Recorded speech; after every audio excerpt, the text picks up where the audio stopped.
Hey there, it's Joan in Joan's Kitchen again this week. I hope everybody's having a good week. Can you believe that we are almost through the month of October? Hard to believe. Today I'm going to be fixing a dish that was one of my family's favorite dishes. In our family we call these Red Star Pancakes, and they're called that because there was a restaurant in Chicago that was called the Red Star Inn. It was on North Clark Street. It actually was where some of Sandburg Village is now, for those of you from Chicago who might be familiar with the area. And my parents, I guess in a way, they were kind of party animals of their time. They had subscriptions to the opera and the symphony, and they used to go out for dinner after going to the opera or the symphony. And the Red Star was one of their very favorite restaurants to go to. The Red Star Inn was a German restaurant that was opened, I think, around the turn of the 20th century by a guy who had immigrated from Germany. And the origin of this pancake, it's similar to what we know as a Dutch baby pancake. It's basically like a crepe batter that's baked in the oven, and it's a big pancake. It's really big, you'll see. Anyway, that was one of my parents' very favorite places to go. And they would go and have a big bowl of lentil soup and then have the Red Star Pancake afterwards. And the restaurant closed suddenly in 1970. It was actually a victim of urban renewal. The city bought it to demolish the building to make way for Carl Sandburg Village, which is there now. And you have to keep in mind, this was before the days of the internet, and my dad was determined to figure out how to make these pancakes. So he experimented, he did some research in the library, and after many tries, he figured out how to do it. And this has just become one of our family's very favorite recipes. And I was inspired to make this today because my daughter Sandy last week made Dutch baby. She did some research and found a recipe on the New York Times, and that actually had a hack that I had not thought of before, but it makes perfect sense. And that hack is to blend the batter in a blender. Typically, I just would beat it in a bowl, and I always would end up having lumps in the flour, but I'm going to try doing it today with the blender. So, to make Red Star Pancakes, the ingredients for the batter is flour, eggs, and milk. It's very much like a crepe batter. It's a very eggy batter. There's not any yeast or baking powder or baking soda in this, but the eggs actually are going to kind of act as leavener. These are going to be baked in a very, very hot oven. I have my oven already set to 450 degrees, and you have to have a big oven-proof pan. A cast iron pan is perfect, like a 10 or a 12-inch cast iron pan. I use pans like this. This is an all-clad pan, and I have a similar one that's actually in the oven already. That's a Calphalon pan. And what I'm going to do when the pan is in the oven, I'm going to throw a pat of butter in there and melt the butter in the hot pan, and then pour the batter in and bake it. And while the pancake is baking, I'm going to prepare an apple filling. These pancakes are delicious even if they're plain. They're also really good with all different kinds of fruits in them. We've done them with apples, and the apples are just going to be sauteed briefly with cinnamon, a little bit of sugar and butter. We've also done them with those frozen strawberries that are frozen in a sugar syrup. And the best, my favorite, is to do them with fresh peaches. We have wonderful peaches here in California, and doing it with fresh peaches is really amazing. I want to stop for a moment and remind you that if you have any questions during the presentation today, or if you're watching this on a recording, please go ahead and put the questions in as a comment, and I will do my very best to get back to you. For the dough, or for the batter, I mentioned the ingredients are flour, eggs, and milk. I also need a little bit of butter for the pan, and when we prepare the pancakes, I have melted butter and lemon juice, and I have brown sugar, and I'm very happy that I found the pourable brown sugar out here. So I'm going to get started making the batter first.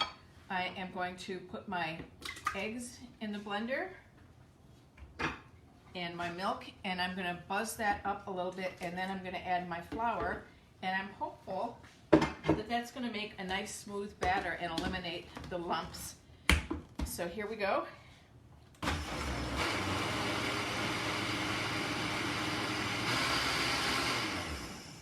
Okay, that didn't take long to blend that up really nicely.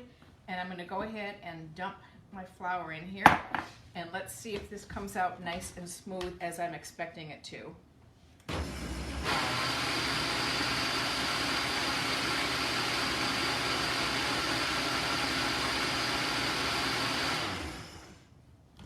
All right, let's see. It looks really good. No lumps of flour, so that's a good thing. And I'm going to retrieve my pan from the oven. as I mentioned, my oven is very hot. It's 450 degrees. And I've got my pan here, which is actually smoking a little bit. I did do a test pancake.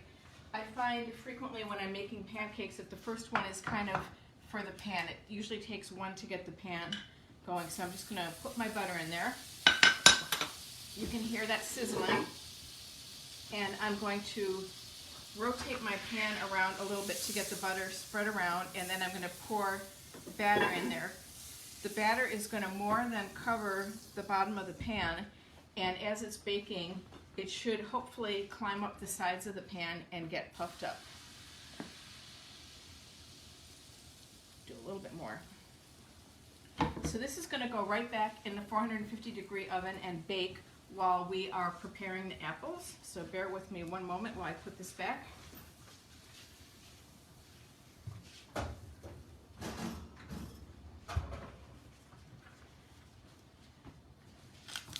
And let me put a timer on so I don't forget it.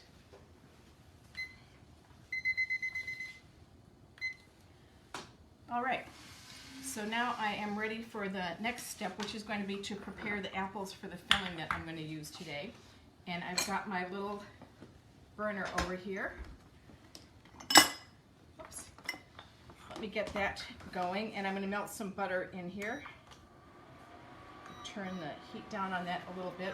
So this is just a very simple cooked apple. You don't want to cook the apples too much. They still want to have a crunch to them, but I just like sauteing them in a little bit of butter, cinnamon, and sugar to give them a little extra sweetness and a little extra flavor. And I'm using some Honeycrisp apples today. So I'm going to cut those in half and then cut them in quarters, and then take my knife and cut alongside the inside of the apple to get out that little seed pod. And this is kind of a big one, so I'm going to scoop it out a little bit more.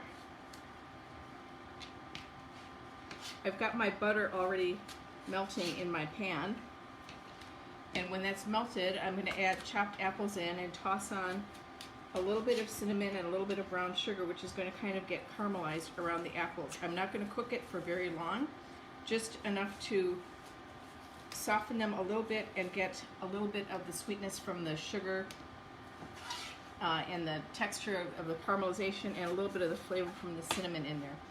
So I've got my apple quarters with the cores out, and I'm just going to chop those up into pieces. So what I'm doing is slicing each apple quarter into thirds, and I'm coming up with pieces that are probably about 3/4 of an inch. And as I mentioned, these are going to be the filling in the pancakes. So the pancakes are basically like a big old baked crepe. And they're going to puff up and come out of the oven, and I'm going to put them on a round platter, put the filling in them, drizzle a little bit more melted butter, lemon juice, and brown sugar on them, and then fold it over. And while one person could certainly eat a whole pancake, in my family we always shared them. My dad would typically have 2 or 3 pans of this going at a time, but they do take a few minutes to cook. So you definitely want to have some going, and that's one of the reasons that we would share it, because if everybody was just having a single pancake, it would take too long to wait for them to be done. Just do one more apple here real quickly.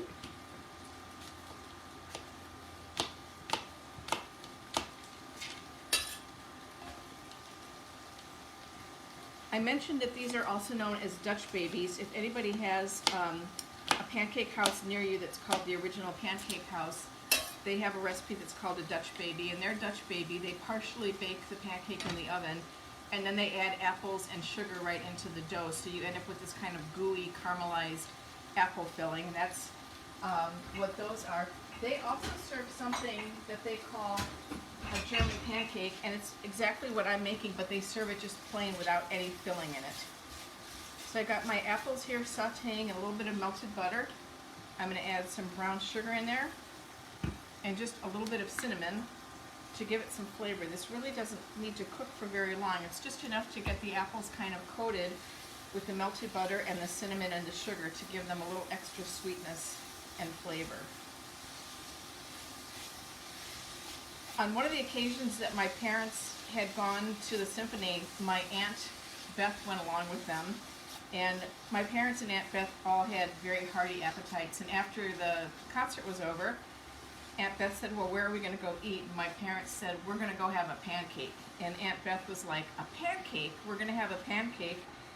She had not yet been to the Red Star Inn, but once she had been there, she was kind of initiated into the idea of having these big, huge pancakes, which are really filling. You can have them either as breakfast or dinner. And again, as I mentioned, my parents would have the lentil soup and then follow up with the pancake that they would share as kind of a sweet. So they had it kind of as a dessert.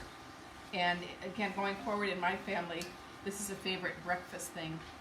We always would make a lot of extra dough and bake off the pancakes and then keep them in the freezer. It's really nice to have them to pull out of the freezer as a special treat. And my apples are done. I'm going to grab a spoon and show you what they look like. They're just barely cooked. I want them to still be crunchy, but they have a little bit of coating on them from the melted butter and the sugar and the cinnamon. And it was just really a touch of sugar and a touch of cinnamon that I put in there to flavor them. And I am going to go take a look and see how my pancake is doing in the oven. Get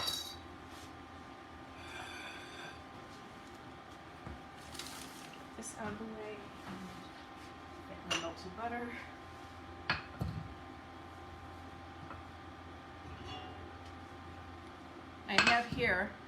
I have a lemon that's cut up, I have some melted butter, and then I have the brown sugar, and those are going to be garnishes that I'm going to spice up the pancake with when I'm filling it.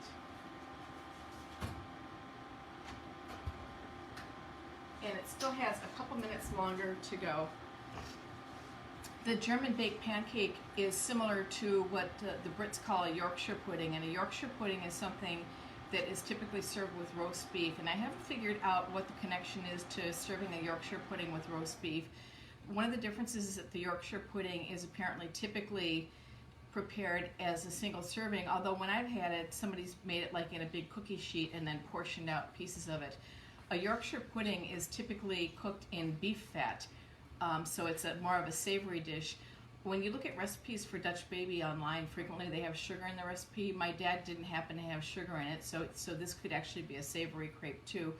But the Yorkshire pudding doesn't have any sugar in it, so it's really more of a savory accompaniment to roast beef. The origin of the German pancake, we think it might actually be related to pancakes that they had in Holland, and that the word Dutch could be a corruption of Deutsch, which was used to signify German. There's also a Danish kind of pancake that's called, I think, an Abelskiver, and you may have seen cast iron pans that have little rounded out holes in them that are probably about half the size of my fist, and that was a Danish pancake batter that had yeast in it, and they'd be baked in the oven also and come out like with little round pancakes. So those are all variations of this. But the Dutch baby is pretty well known in a lot of different pancake houses around the U.S. And again, if you do have a Walker Brothers or original pancake house in your area, that is kind of what you would be looking at for the Dutch baby on the menu. And I'm going to take another peek in the oven and see how we're doing with our pancake.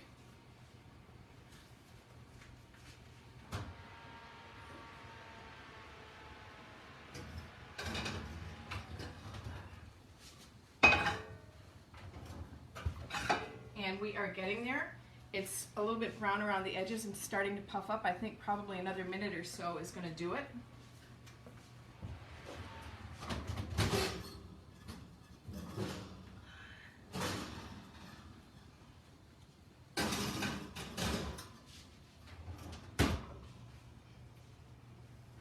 And while we are on here, I would love it if any of you have any suggestions for anything that you would like me to prepare in a future show. Please go ahead and drop them in the comments. As I mentioned, I was inspired to do this by a dish that my daughter made last week, and this was an old family favorite. I have put together a list of dishes that I plan to cook for you in the future, and this was on it. But if anybody has anything that they would like me to prepare, please let me know, and I'd be happy to do it. One of the dishes that I have on the list from a colleague is to make pozole, which is kind of a Mexican soup. It's a meat soup that has hominy in it. Hominy looks like corn, but they look like exaggerated kernels of corn. They're way bigger and flatter and kind of white.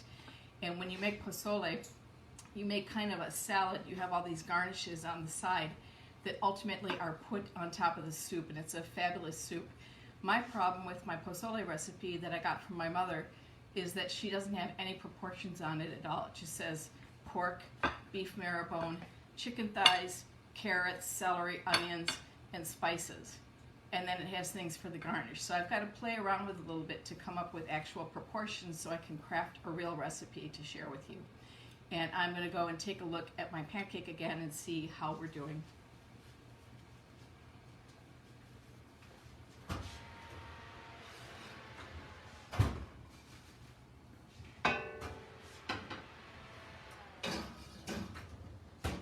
And we need just a moment more for that to be done.